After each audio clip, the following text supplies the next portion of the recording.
English learning becomes easier when stories speak your language, because when you hear a story that reflects the rhythm of how people naturally talk, something changes.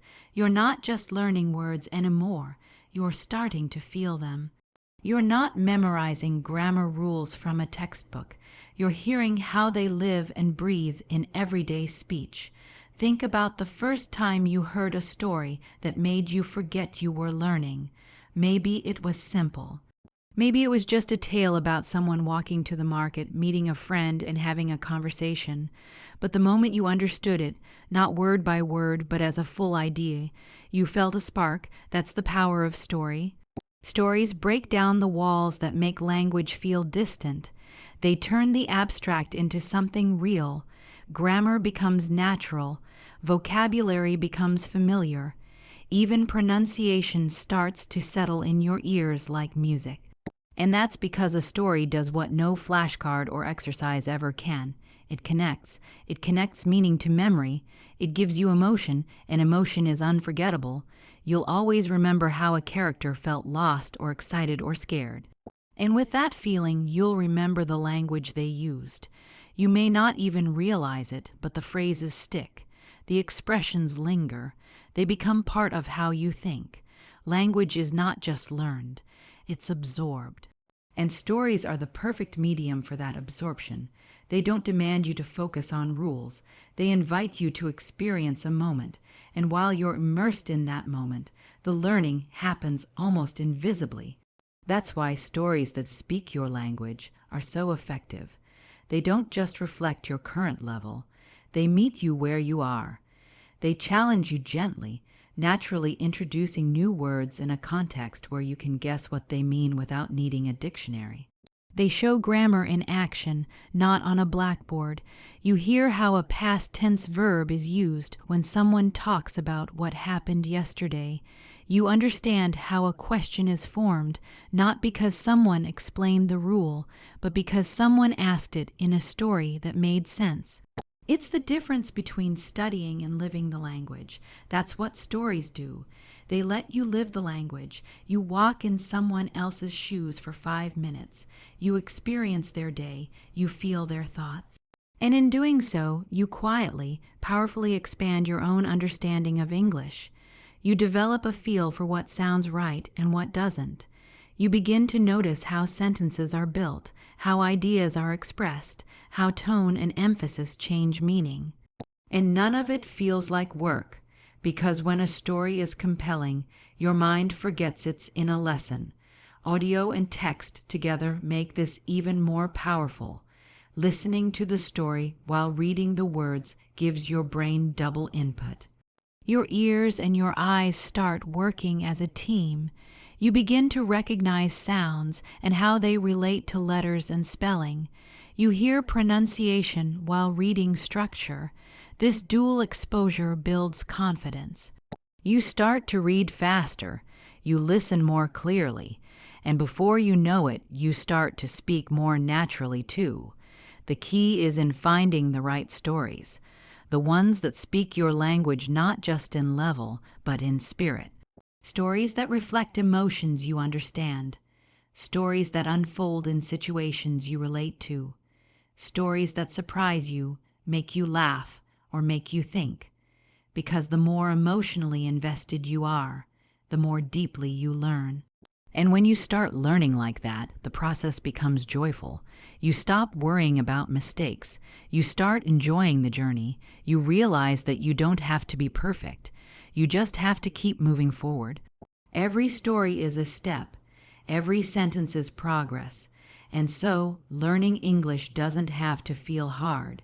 It doesn't have to feel like memorizing lists or drilling rules. When stories speak your language, learning becomes natural. It becomes part of you. You're not just studying anymore. You're becoming fluent, one meaningful moment at a time. Vocabulary doesn't grow in silence, it grows in meaningful stories. You can stare at word lists for hours, repeat them aloud, even write them down again and again. But until those words live inside a story, until they are connected to emotion, to action, to a moment, They remain just ink on a page. They don't become yours. They don't become part of how you think, how you speak, or how you feel. It's in the rhythm of stories where vocabulary takes root and starts to grow. When you hear a word in a meaningful context, your brain does something amazing. It doesn't just recognize the word, it builds connections. It remembers the emotion tied to it, the situation, the tone. Suddenly, the word isn't isolated anymore. It's part of something bigger, something you can recall. That's why learners who listen to stories, even simple ones, often have a much richer vocabulary than those who only study definitions. It's not about the number of words you memorize. It's about how deeply you understand them. Think about it. You hear the word nervous. You could read a definition, feeling worried or anxious. But what happens when you listen to a story about a girl walking into her first job interview? She wipes her sweaty palms on her jeans. Her heart races. She forgets what she was going to say. That's nervous. That's the word coming to life. And when you remember that story, you don't just recall the word nervous, you feel it. You own it. That's the difference. Meaning makes memory stronger. A word you encounter in a story is more likely to stay with you because it meant something when you heard it. It wasn't just a fact. It was part of an experience. And we remember experiences. Our brains are wired to hold on to them. So when you hear stories and pay attention to how the characters speak, what they feel, and how they respond, you're doing something incredibly effective. You're learning naturally. The way children learn without pressure, without translation, just by living inside the language. The beauty of stories is that they give you repetition without boredom. A word might appear again and again, but it's never forced. You hear disappointed in one story when someone misses a bus, in another when a friend breaks a promise. In both, the word is wrapped in emotion, in voice, in tone, and without realizing it, you start to recognize its meaning deeply. You begin to understand that vocabulary isn't just vocabulary. It's emotional, it's situational, and it's layered. You can feel how words shift depending on who's speaking and what's happening. Excited isn't always the same kind of energy. Sometimes it's quiet and hopeful. Sometimes it's loud and unstoppable. You only grasp those subtle differences when you hear words used in rich, meaningful ways.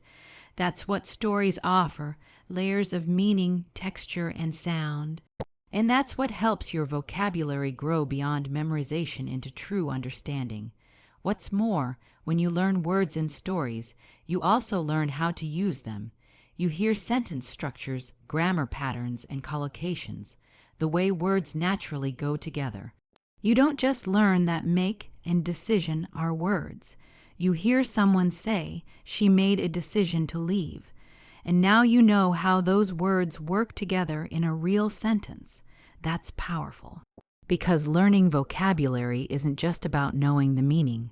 It's about knowing when, where, and how to use it.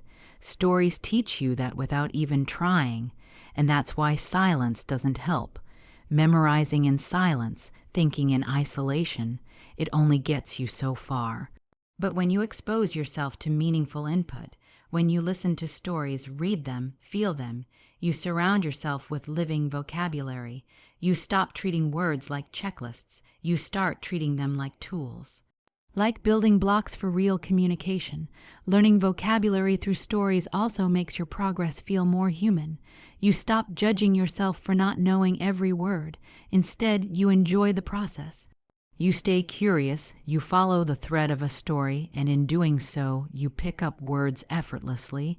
You learn because you're interested, not because you feel forced, and that makes all the difference. So yes, vocabulary doesn't grow in silence. It grows in the laughter of a character, in the tension of a scene, in the joy of a happy ending. It grows where meaning lives, and the more stories you hear, the more your vocabulary becomes a living part of you. Grammar isn't just rules, it's rhythm. Stories help you feel that rhythm. You see, grammar is often treated like a set of strict rules you have to memorize, follow, and never break. But language doesn't live in that kind of rigid structure. It breathes, it flows, it moves like music. When you speak or listen to English, what you're really doing is listening to rhythm, the rise and fall of sentences, the pauses, the emphasis, the natural patterns. And that's something you can't truly understand through textbooks alone. You have to feel it, and stories are where that feeling begins.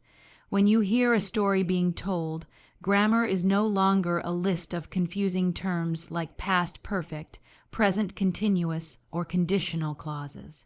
Instead, grammar becomes action, it becomes movement, it becomes emotion. You hear someone say, "I was walking down the street when I saw something strange." In that one sentence, there's a story happening, and you don't need a grammar lesson to understand what's going on. You hear the rhythm of the past continuous flowing into the past simple. It feels natural, and because it feels natural, your mind begins to absorb the pattern.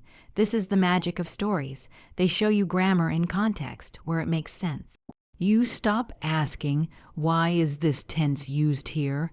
and start thinking, "Ah, I get it now," because you're hearing the structure where it belongs. In real communication, that's what grammar was made for, not for tests, but for telling. For expressing, for connecting. Think about how children learn grammar. They don't learn it by reading grammar charts. They listen to the way people talk. They hear stories. They hear their parents say things like, "We're going to the park," or "He didn't want to eat his vegetables." And over time, those patterns settle into their minds. It's not memorization. It's recognition. It's rhythm. And it's exactly the same for anyone learning English. You can sit and try to memorize all the rules, but until you hear them in action, they don't fully come alive. That's why reading and listening to stories is such a powerful tool. You begin to notice things. You notice how questions are formed. Did you see that? You notice how conditionals appear in dialogue. If I had known, I wouldn't have gone. These aren't just examples.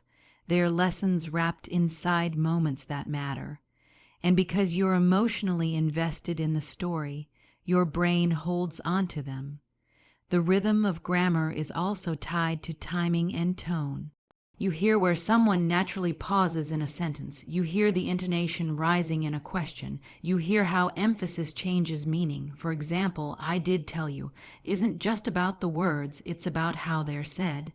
That kind of grammar, the feeling behind the words, can only be learned by listening, by being immersed in the natural flow of language. And it's not just about what's correct. It's about what sounds right. The more you expose yourself to well-told stories, the more your ear begins to develop a sense of what sounds natural. You might not know the rule yet, but you know when something feels off. That's the rhythm guiding you. That's grammar working in your subconscious, and over time you'll be able to trust that feeling more and more. What's beautiful is that this learning doesn't have to be difficult. You don't need to analyze every sentence. You just need to engage with the story, let it play in your mind, let it move you, because as the story moves, so does the language within you. You absorb the rhythm without effort, you repeat it naturally, and eventually you begin to use it without thinking. Grammar isn't meant to scare you, it's meant to support you. It's the structure behind the expression, and stories show you how that structure works when people are living, talking, and feeling. It's not about being perfect, it's about being understood. It's about using the right rhythm to share your thoughts clearly and confidently. So when you're listening to a story, pay attention to more than just the plot. Listen to how the sentences are shaped, how the tenses move, how the dialogue flows. Let that rhythm guide you. Because when you truly feel the rhythm of English, grammar becomes something you don't just know. It becomes something you can hear, something you can trust, and something you can use. Every sentence in a story is a teacher if you listen closely. not just the dramatic ones or the lines filled with emotion. Even the quiet, simple sentences are teaching you something. That's the beauty of stories. They don't just entertain, they guide you word by word into a deeper understanding of how language truly works. But it only happens if you're listening, not just hearing the sounds, but truly listening for meaning, structure, tone, and emotion. When someone says he walked into the room and sat down, it might sound ordinary, but if you pay attention, that sentence is teaching you two past actions in sequence. You didn't need a grammar explanation. You didn't pause to think about rules. You just felt the flow. That sentence quietly showed you how to describe actions that follow one another.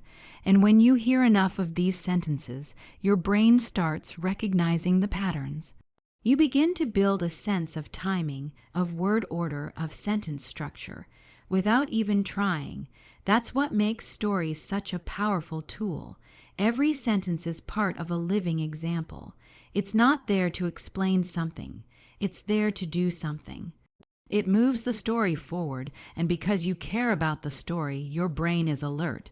You're curious. You want to know what happens next, and in that state, you're learning more deeply than you might realize.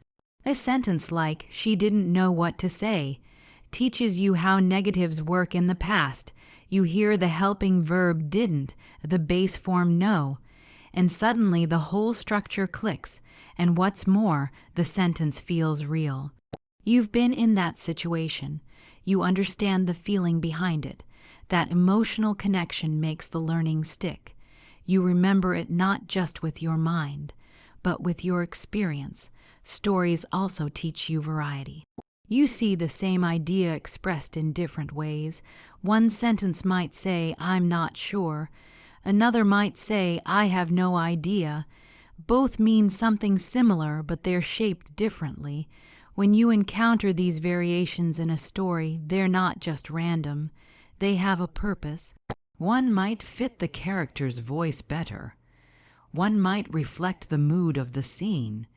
And so, without even knowing it, you're learning not just words, but choices.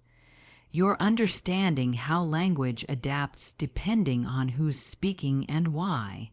Every sentence is also teaching you tone.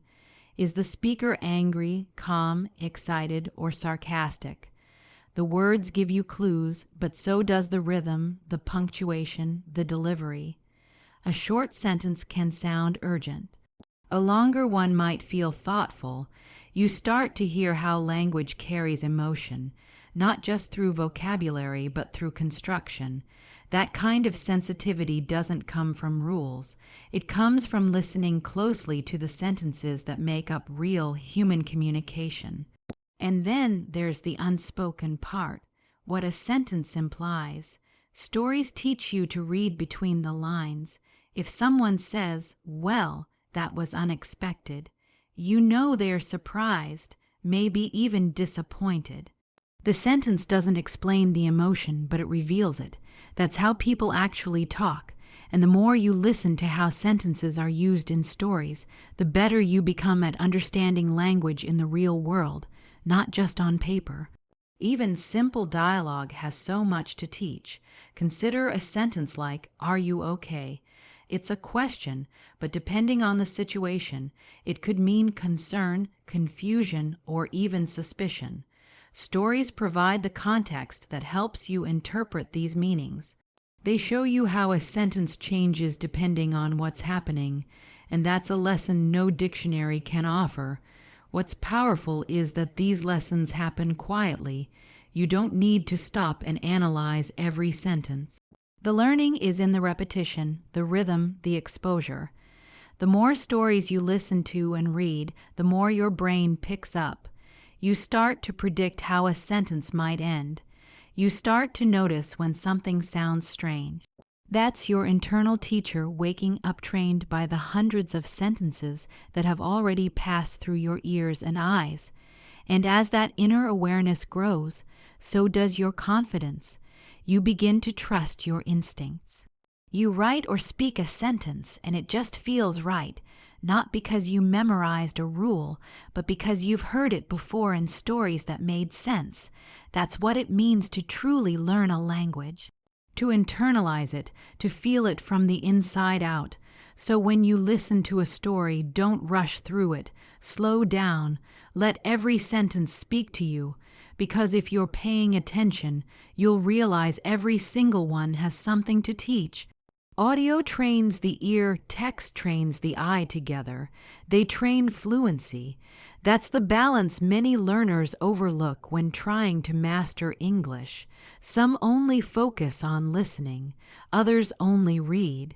But fluency, the kind that lets you understand, respond, and connect, comes when both skills grow side by side, and stories, especially those presented with both audio and text, give you that opportunity every single time.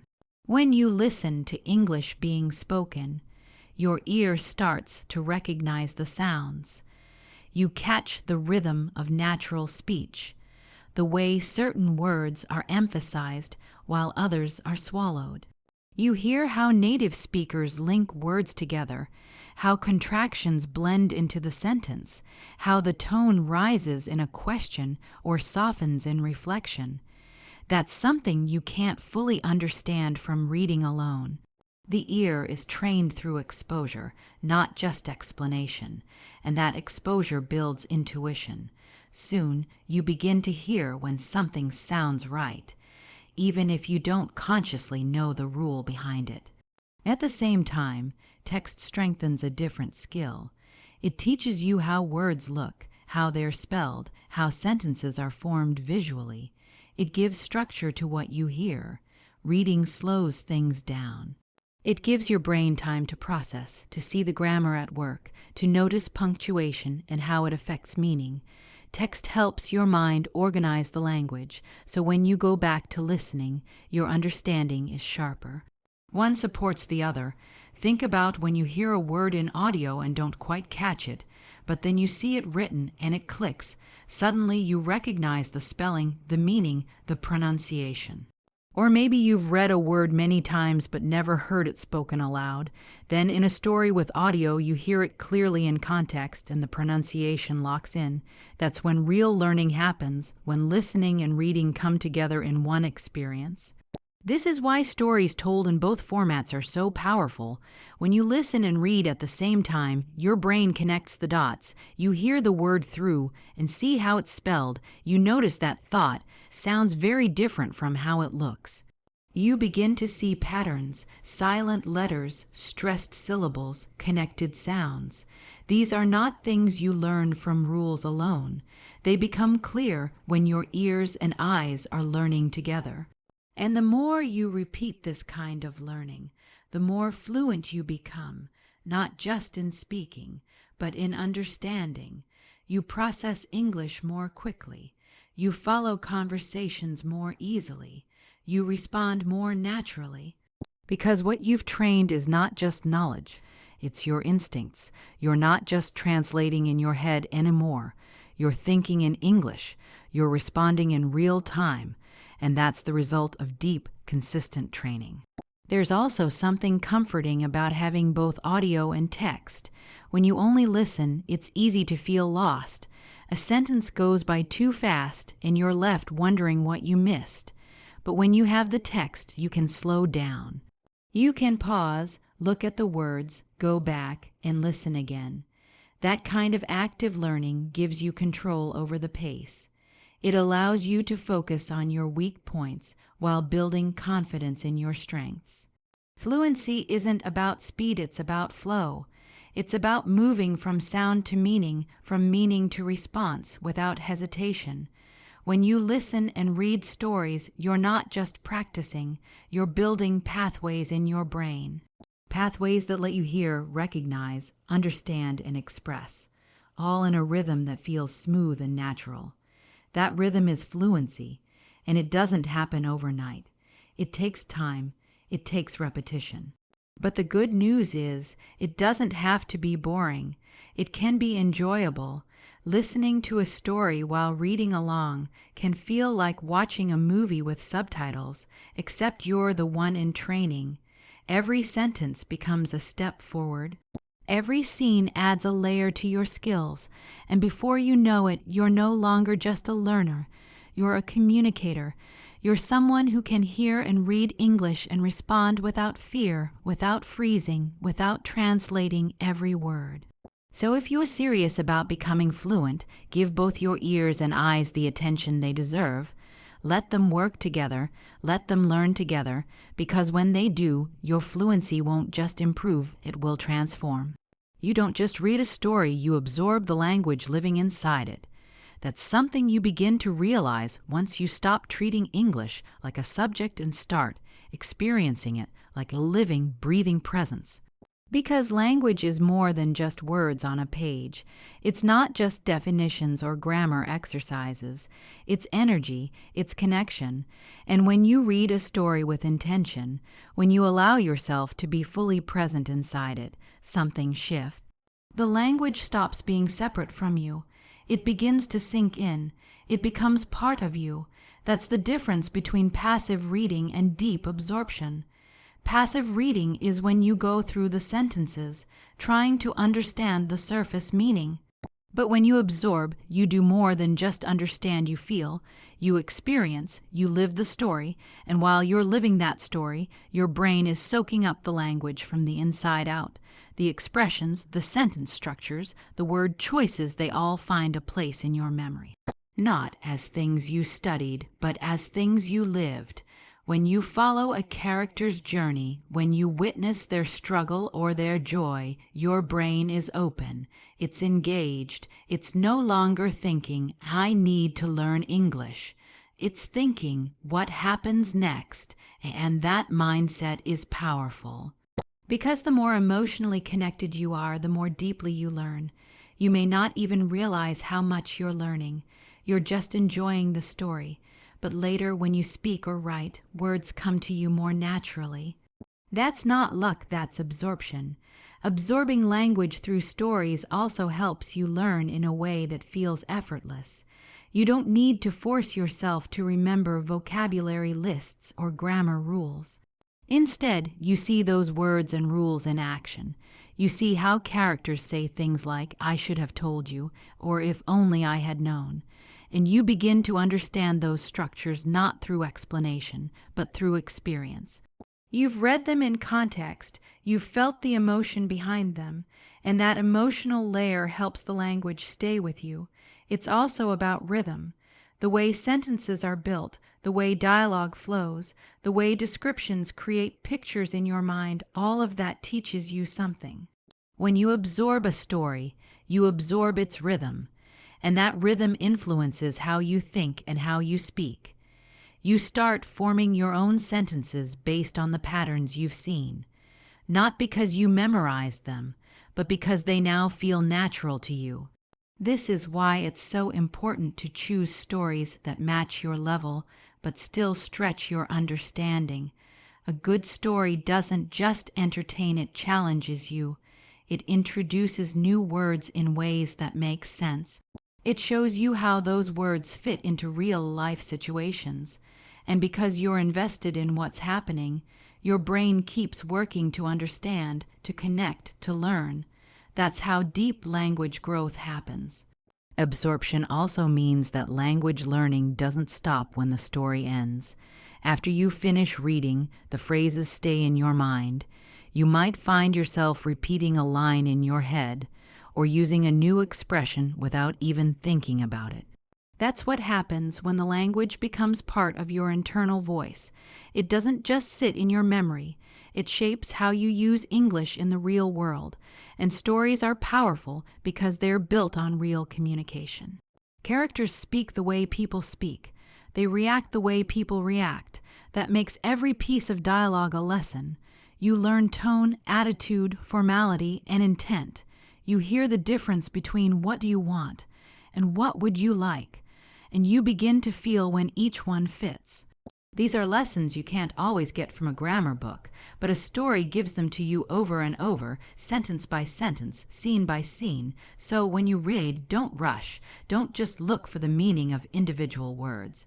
Let the language wash over you. Feel the mood, hear the voices, imagine the scenes, engage all your senses, because the more present you are in the story, the more deeply the language will take root. You're not just reading, you're absorbing. And every time you do, you move one step closer to fluency. So as you step away from this story today, remember, learning English isn't about pressure or perfection. It's about connection. Every sentence you listen to, every word you read, every emotion you feel in a story, it's all part of your growth. Vocabulary expands not in silence, but in moments that matter. Grammar stops being rules and becomes rhythm you begin to feel. And when your ears and eyes train together, fluency stops being a dream and starts becoming your reality. You're not just reading anymore, you're absorbing. You're not memorizing. You're becoming, so keep listening, keep reading, keep feeling the language as it lives inside every story. Because this journey isn't just about learning English, it's about finding your voice in it.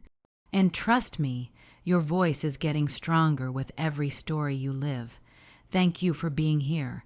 Keep learning, keep growing, and let the stories guide you forward.